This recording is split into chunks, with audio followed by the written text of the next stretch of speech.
नमस्कार। स्वागत है हॉर्नबिल टीवी भारत में। लखनऊ के घुंडवा थाना क्षेत्र में एक बड़ी साइबर ठगी का पर्दाफाश हुआ है। डीसीपी ईस्ट की क्राइम टीम ने एक जॉइंट ऑपरेशन में ऑनलाइन गेमिंग और बेटिंग ऐप्स के जरिए करोड़ों की ठगी करने वाले एक संगठित गिरोह को पकड़ा है। पुलिस ने इस ऑपरेशन में गिरोह के सरगना समेत कुल 16 आरोपियों को गिरफ्तार किया है। इनके कब्जे से 1,07,00,000 रुपये नकद नोट गिनने की मशीन, लैपटॉप, 79 एटीएम कार्ड के पासबुक, मोबाइल सिम कार्ड और पुराने टोकन नोट बरामद किए गए। इस गिरोह का तरीका बेहद सतीराना था। ये लोग फर्जी बैंक खाते खुलवाते फिर विभिन्न राज्यों के लोगों को ऐप्स के जरिए लालच देकर साइबर ठगी करते। अलग अलग सदस्य ऑनलाइन ट्रांजैक्शन, नकदी निकालना और खातों के नेटवर्क को संभालते थे ताकि पुलिस को गुमराह किया जा सके। साइबर क्राइम में लिप्त इस नेटवर्क के और भी सदस्य की तलाश जारी है। इस कामयाबी के लिए क्राइम टीम को रुपये 1,00,000 का इनाम भी दिया जाएगा। पुलिस की इस बड़ी कार्रवाई से साफ है कि साइबर ठग कितने भी सुनियोजित और खतरनाक तरीके से आम जनता को निशाना बना रहे हैं। लिहाजा सतर्क रहना और किसी भी लालच से बचना बेहद ज़रूरी है। तो बच्चों की सुरक्षा को लेकर क्या करेंगे? देखिए, बच्चों की सुरक्षा के लिए बहुआयामी कदम हम लोगों ने उठा रखे हैं और उसमें ट्रैफिक के हमारे जो रेगुलेशंस हैं, उनकी स्कूल की टाइमिंग्स हैं, उसकी टाइमिंग्स को स्टैगर करना, उस समय ट्रैफिक पुलिस की नियुक्ति करना और उसी क्रम में जो आपने प्रश्न उठाया कि जो ड्राइवर्स हैं वो ठीक प्रकार के लोग हों। पहली बात तो इस आपने बताया कि आपराधिक प्रवृत्ति के न हो, दूसरा जो है वो ड्राइविंग वगैरह में दक्ष हों, रैश ड्राइविंग वगैरह नहीं करते हों।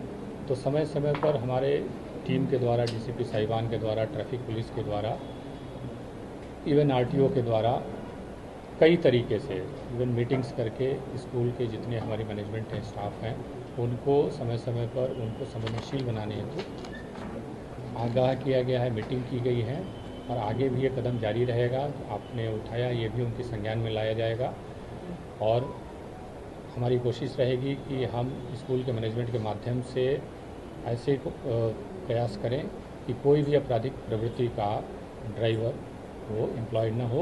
एट द सेम टाइम ये भी देखना होगा कि हमें आज की डेट में लोगों के जो राइट ऑफ एम्प्लॉयमेंट है वो भी प्रतिकूल रूप से हमारे सिक्योरिटी कंसर्न्स के कारण प्रभावित ना हो। सर, ड्राइवरों का वेरिफिकेशन की जो बात कही जा रही है कि जो लोग ड्राइवर को रख लिया जाता है और उनके पूर्व में आपराधिक इतिहास रहते हैं, तो ऐसे में कैसे पुलिस कार्रवाई होती है उसके बाद से दिखाई देता है? जी, सत्यापन हम सबको आपके माध्यम से रिक्वेस्ट करना चाहेंगे कि जो भी आप कर्मचारी हायर करते हैं तो ज़रूर उसका सत्यापन पूर्व से करा लें ताकि आगे खुद आपको दिक्कत ना हो, आपके स्कूल की बदनामी ना हो, आपके मैनेजमेंट के लोग प्रतिकूल रूप से प्रभावित ना हो। तो आवश्यक है कि उसका बैकग्राउंड चेक कर लें और इसके लिए हमारा जो कमिश्नरेट पुलिस है पूरी तरह से आपका सहयोग करेगा। सर, इसमें साइबर क्राइम्स के डे बाय डे रिपोर्टेड जो है वो ज़्यादा हो रही है, तो साइबर क्रिमिनल्स को डिटेक्ट करने के लिए और रोकने के लिए सब कुछ आप लोगों को तरीका अपना रहे हैं? देखिए, साइबर क्राइम एक्सपोनेंशियली बढ़ रहा है। अगर आप देखेंगे ना तो 5 साल में मेरी जानकारी से करीब करीब 100 गुना बढ़ गया है। पूरे प्रदेश भर में ये स्थिति और देश भर में ये स्थिति है। काफ़ी संख्या में एक्सपोनेंशियली ग्रोथ उसका हुआ है और उसके लिए विभिन्न प्रकार के स्ट्रक्चर बनाए गए हैं हमारे थाने स्तर से लेके और केंद्र के स्तर तक। थाने पे हेल्प डेस्क है, फिर हमारे साइबर क्राइम का थाना है और साइबर क्राइम की हमारी पुलिस है। उसके अलावा एनसीआरपी का पोर्टल है, जो नंबर्स दिए गए हैं वहाँ पे आप उसको लॉगिन कर सकते हैं। हर बार आप देखेंगे कि रोज़ काफ़ी मात्रा में लोगों के अकाउंट को फ्रीज किया जाता है। जो पैसा उनके द्वारा फ्रॉड किया रहता है, समय रहते यदि हमें बता दिया जाता है तो तुरंत हम उसको ब्लॉक कर लेते हैं। प्रत्येक दिवस उन लोगों को पैसा वापस भी किया जाता है। बट ये जो है एक वर्क इन प्रोग्रेस है, ये कार्य सतत हमें करना पड़ेगा। प्रत्येक स्तर पे इसको पुलिस को, हमारे जितने लोग हैं, हमारे बैंक वाले लोग हैं, प्लस जो भी ट्रांजैक्शंस करते हैं इस प्रकार के, उन लोगों को भी सतर्क रहने की आवश्यकता है और हम लोग सब मिलकर इसमें एक साथ काम करेंगे। बरेली से इस वक्त बड़ी खबर, बेहद ही संवेदनशील खबर आ रही है। बेहरी थाना क्षेत्र में एक कोलकाता की निवासी युवती ने गंभीर आरोप लगाया है कि एक युवक के झांसा देकर उसको यौन शोषण किया है, धर्मांतरण करवाया और देह व्यापार में जबरन धकेल दिया है। पीड़िता का आरोप है कि आरोपी बख्तावर ने शादी का झांसा देकर पहले संबंध बनाए और फिर जबरन उसका गर्भपात कराया। यही नहीं, पीड़िता ने दावा किया कि उससे नशीला पदार्थ देकर करीब 4 महीने तक बंधन बनाकर रखा गया। पीड़िता ने यहां भी आरोप लगाया है कि उससे जबरन धर्म परिवर्तन कराया गया और गौ मांस खाने के लिए जब मजबूर किया गया। आरोपी ने कथित रूप से उसे देह व्यापार में धकेल दिया। इस मामले में हिंदू महासभा ने खुलकर मोर्चा खोल दिया है और आरोपियों के खिलाफ सख्त कार्रवाई की मांग की है।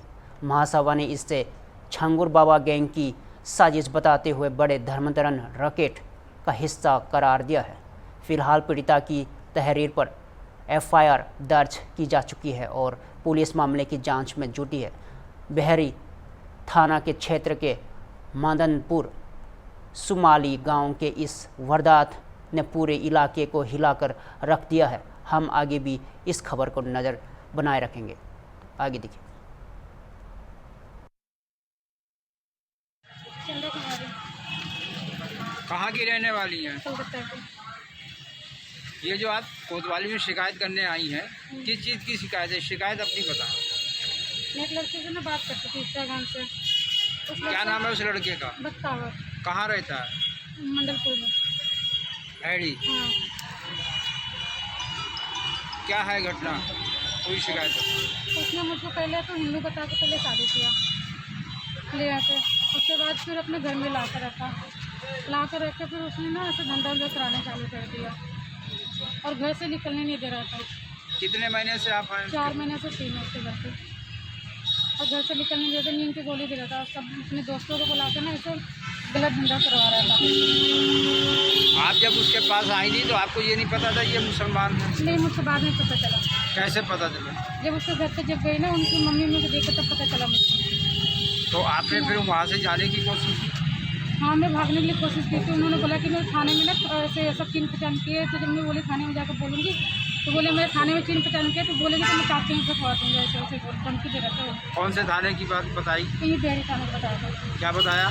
कि थाने में मेरा खाना में जाता है उनका, तो तुम बोले ऐसे भागेगी यहाँ से, ही करे कुछ भी करेगी तो मैं ना यहीं पर काट के खवा दूँगा। डरा रहे थे, बोल रहे थे, धमका रहे थे, उनके भाई वो सब धमका रहे थे। आपने इस वहाँ से फिर कब कैसे आई हैं? कितने दिन हो गए हैं? वहाँ से 1 हफ्ता हो गया। आपने शिकायत करी है कहीं पर इस चीज़ की? नहीं, मैंने थाने में यहाँ पे लिखवाया था, पर इन लोगों ने लिख नहीं दिया कंप्लेंट। कौन से थाने में? क्या है? किसी का अच्छा नहीं। शिकायत पत्र दिया है? क्या कहा उन्होंने? उन्होंने लिखा नहीं है अभी तक, बताया नहीं। जो 5 दिन से घूम जा रहा था। तो आप यहाँ पे सीओ साहब भी हैं, उनसे कहा? हाँ, उनसे कहा था। उन्होंने क्या जवाब दिया आपको? कुछ बोला नहीं, मेरे को जवाब नहीं है। उसके नाम से केस करना चाहते उसके नाम। उन्होंने 2 महीने का बच्चा भी ऑपरेशन कराया, उस टाइम भी धमका था।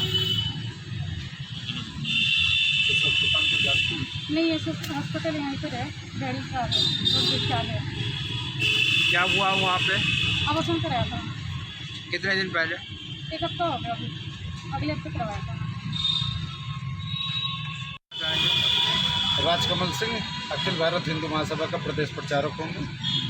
क्या है घटना जो आए हैं? हमारे पास 4-5 दिन पहले आपको रुद्रपुर से किसी का फ़ोन आता है कि बहन जी के साथ धर्मांतरण और छांगुर बाबा के मतलब गैंग के लोग यहाँ बेहड़ी में भी सक्रिय हैं और उनके खिलाफ कार्रवाई करवाई जाए और इस महिला को जो है न्याय दिलाया जाए।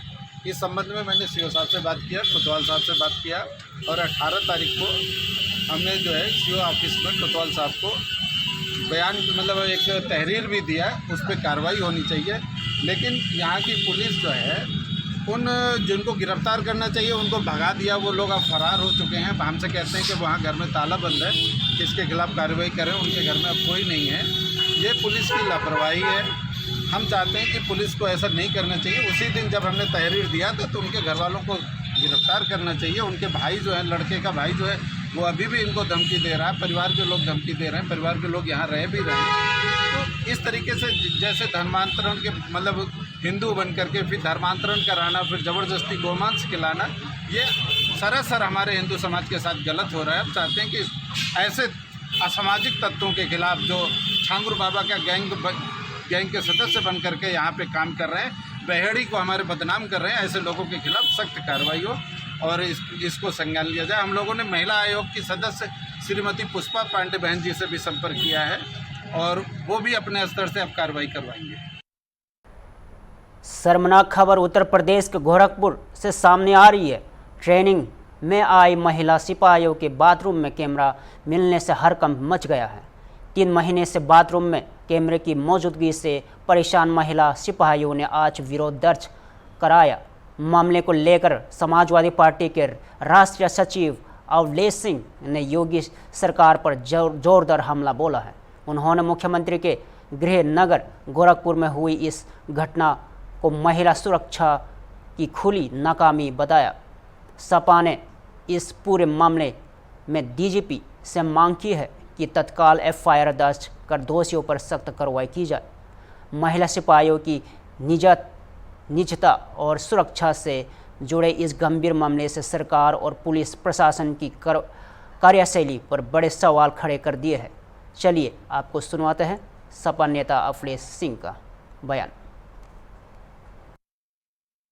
जिस तरीके से गोरखपुर की घटना सामने आई है, महिला सिपाहियों का जिस तरीके से महिला सिपाहियों के बाथरूम में सीसीटीवी कैमरा लगाने की सामने बात आ रही है। महिलाओं जो सिपाही जो ट्रेनिंग में आई हुई थी उनका सुबह धरना भी रहा है। इस घटना को आप कैसे देखते हैं और क्या कहेंगे आप? देखिए, भारतीय जनता पार्टी के टाइम में सरकार में 9 साल से जो अपराध पे कंट्रोल करने की बात हो रही है, इसका स्पष्ट रूप से पोल खुलते जा रहा है।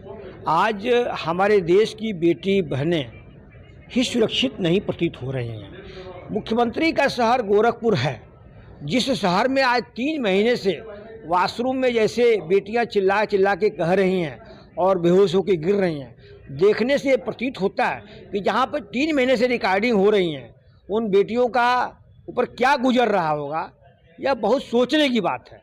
भारतीय जनता पार्टी हमेशा दोहरी नीति करती है हमारे देश में। एक तरफ कहते हैं कि बेटी पढ़ाओ बेटी बचाओ, और आज ये हमारे बहनों और महिलाओं के साथ जो ट्रेनिंग सेंटर पे मुख्यमंत्री के शहर पे कितना रिकॉर्डिंग हुआ है, कितना निंदनीय है सभी बालिकाओं के साथ में, बहुत ही निंदनीय है। मैं कहना चाहूँगा कि यह सरकार तो बुरी तरह से फेल है। मैं डीजीपी से अनुरोध करना चाहूँगा कि इसमें जो लोग अपराधी संलिप्त हैं, वो चाहे कर्मचारी हो चाहे किसी भी संगठन के व्यक्ति हों, उनके ऊपर एफआईआर दर्ज करते हुए तत्काल प्रभाव से कठोर कार्रवाई होनी चाहिए, ताकि निकट भविष्य में ऐसी पुनरावृत्ति दोबारा ना हो कहीं भी। बड़ी खबर इस वक्त उत्तर प्रदेश के गोरखपुर से आ रही है, जहां महिला ट्रेनी आरक्षियों के विरोध प्रदर्शन के बाद मुख्यमंत्री योगी आदित्यनाथ एक्शन मोड में आ गए हैं। गोरखपुर के आरटीसी ट्रेनिंग सेंटर और 26वीं पीएसी बटालियन में महिला आरक्षियों की बेहाल व्यवस्था, शिकायतें और अव्यवस्थाओं को लेकर मुख्यमंत्री ने सख्त रुख अपनाया है। एक ही आदेश में 3 आईपीएस और 3 पीपीएस अधिकारियों का तबादला कर दिया गया है। डीआईजी पीएसी रोहित पी कन्या को तत्काल प्रभाव से कार्यमुक्त कर हटा दिया गया है। सूत्र के मुताबिक महिला आरक्षियों की शिकायतों में प्रशिक्षण में लापरवाही, महिलाओं के साथ अभद्र व्यवहार और गोपनीयता उल्लंघन जैसे गंभीर आरोप शामिल थे। मुख्यमंत्री ने इससे महिला सुरक्षा और पुलिस प्रशिक्षण प्रणाली की गंभीर चूक मानते हुए तत्काल कार्रवाई का आदेश दिया है। यह सिर्फ शुरुआत हो सकती है। सूत्र के अनुसार सीएम ने संकेत दिए हैं कि अगला कदम और भी बड़ा हो सकता है।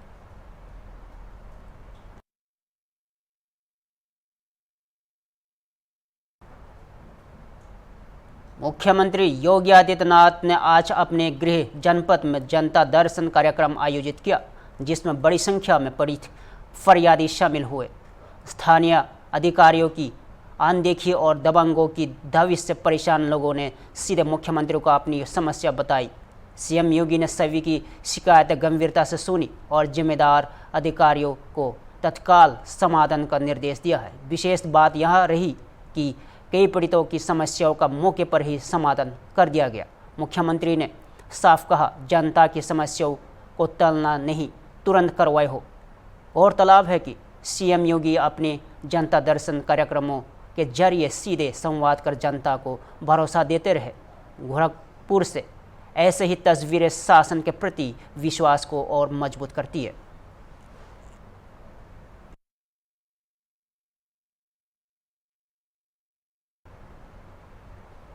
लखनऊ से इस वक्त बड़ी खबर सामने आ रही है। अपनी जनता पार्टी के प्रमुख स्वामी प्रसाद मौर्य की कंवरियों को लेकर की गई विवादित टिप्पणी का विरोध लगातार तेज होता जा रहा है। आज विश्व हिंदू रक्षक परिषद के कार्यकर्ता स्वामी प्रसाद मौर्य के घर के बाहर प्रदर्शन करने पहुंचे, लेकिन पुलिस ने उन्हें बीच रास्ते से ही हिरासत में ले लिया गया। प्रदर्शनकारियों का कहना था कि वे गंगा जल लेकर स्वामी प्रसाद मौर्य के घर को शुद्ध करने जा रहे थे, लेकिन इससे पहले ही पुलिस ने कार्रवाई कर सभी को धरना स्थल पर से भेज दिया। विश्व हिंदू रक्षक परिषद ने मौर्य की टिप्पणी को हिंदू भावनाओं का अपमान बताया और आगे भी विरोध की चेतावनी दी है। स्थिति को देखते हुए मौर्य के आवास के बाहर पुलिस बल तैनात कर दिया गया है। फिलहाल लखनऊ पुलिस इस पूरे मामले पर नज़र बनाए हुए है और किसी भी तरह की अशांति से निपटाने के लिए पूरी तरह तैयार।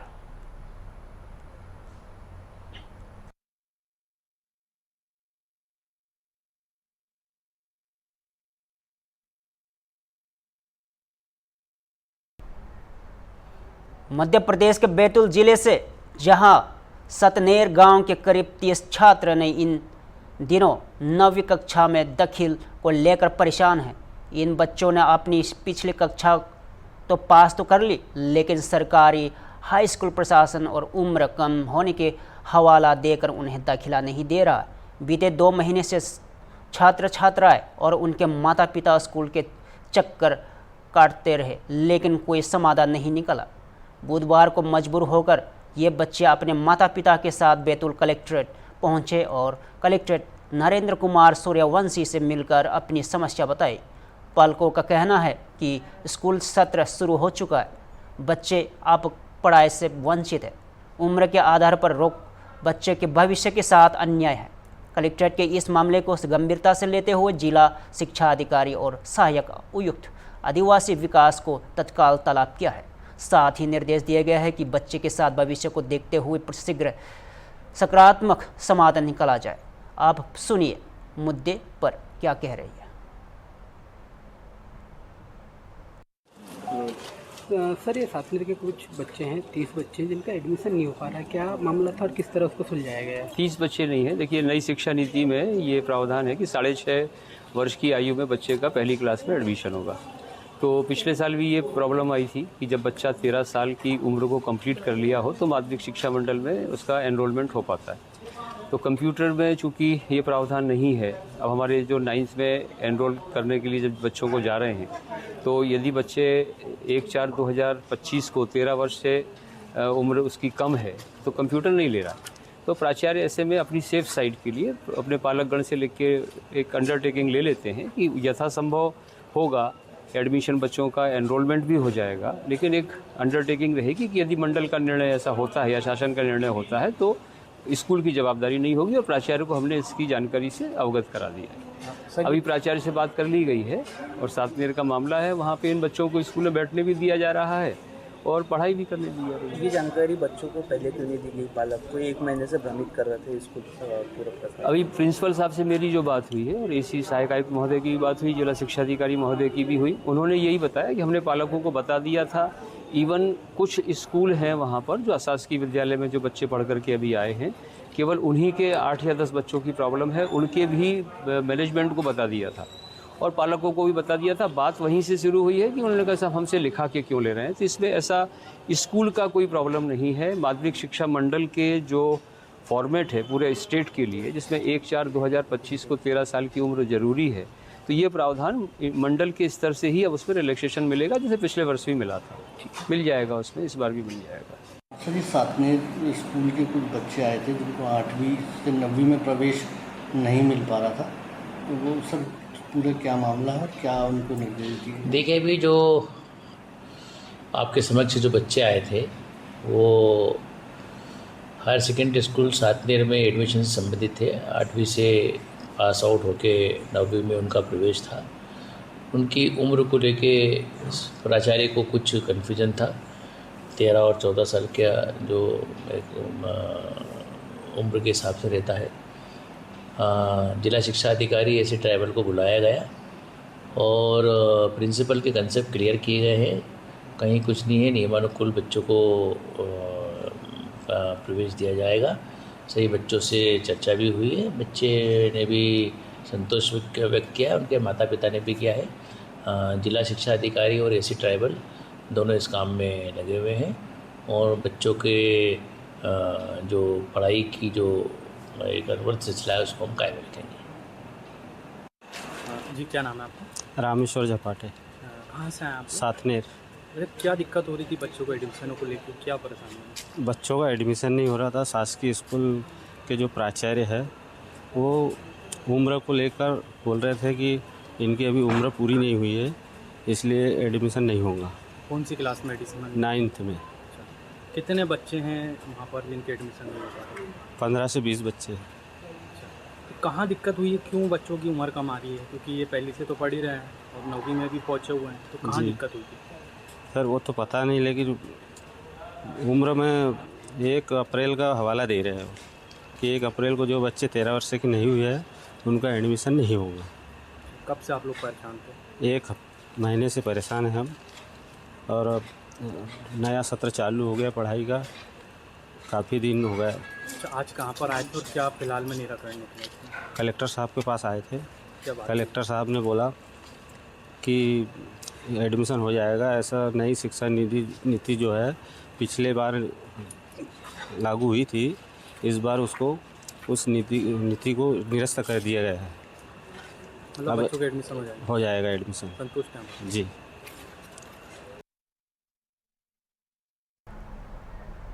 फिलहाल के लिए इतना ही।